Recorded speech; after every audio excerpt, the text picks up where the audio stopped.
So let's look at another system of differential equations, but let's go by way of one of our applications from earlier in the semester.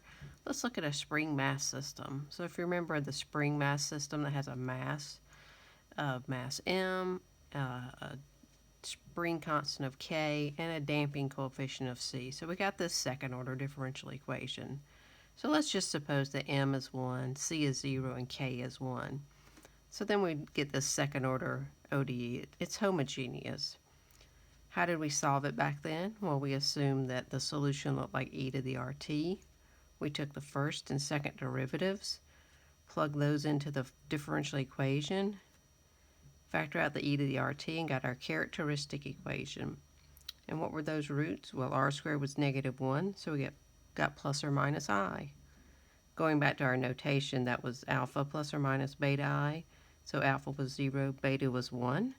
So we got our general solution, a constant c sub 1 times cosine t plus a constant c sub 2 times sine t. Now let's write this in terms of a first order system and see that we get the same result that way. So if we take our second order equation and write it as a system, remember the trick is to assume that x prime is y, differentiate to get x double prime equal to y prime, but then we go up to our differential equation and solve that for x double prime. Replace x double prime with y prime. So this gives us the second differential equation. This is the first. So we have this system. So what does that look like in terms of a matrix? So here was our system. X prime is equal to a times x. So it's 0, 1, 0 times x times plus 1 times y, -1 times x plus 0 times y. So this is the system in terms of a matrix form. X prime equals ax.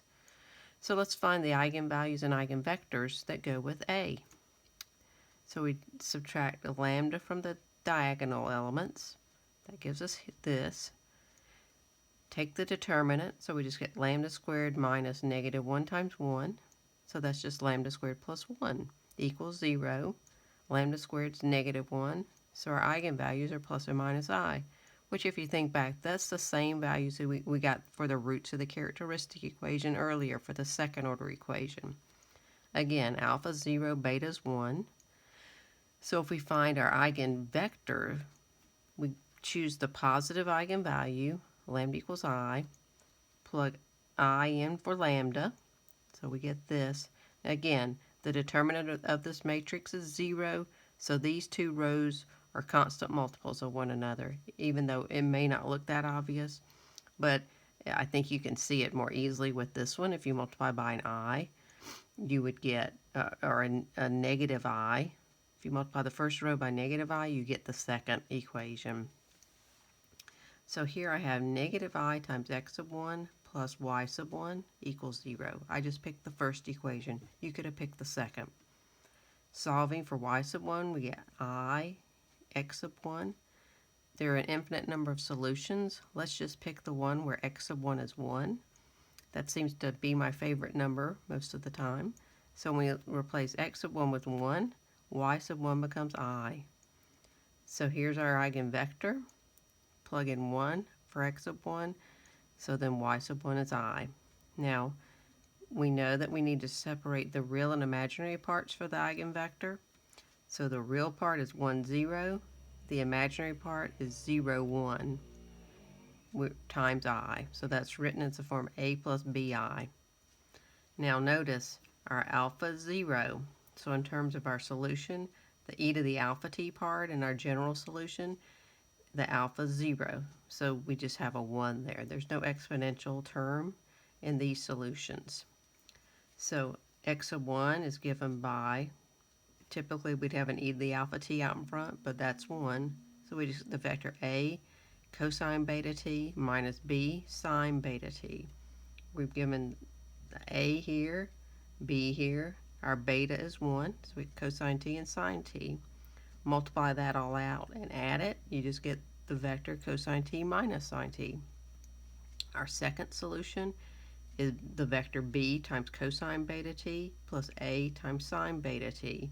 Again, here's the b vector, our a vector, beta is 1. Multiply it out and simplify, you just get sine t cosine t.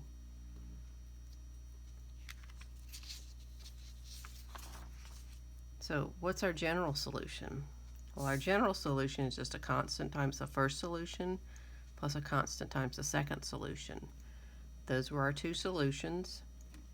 Multiply through by the constants and add. So our first component is little x of t. That's c sub 1 cosine t plus c sub 2 sine t. And our second component is little y of t. We have minus c sub 1 sine t plus c sub 2 cosine t. Now, let's notice our x is just c sub 1 cosine t plus c sub 2 sine t. That's the same solution that we got when we solved the second order differential equation. Also, if you notice, we assumed x prime was y in building our system of first order differential equations. What happens when you differentiate x? Derivative of cosine is negative sine. The derivative of sine is cosine. So x prime is the same thing as y that you see right there. So the solution to the second order differential equation matches the solutions to the first order system of equations. So this is just kind of a nice, interesting problem to walk through, but mainly you should just be focusing on how to solve the system of first order equations.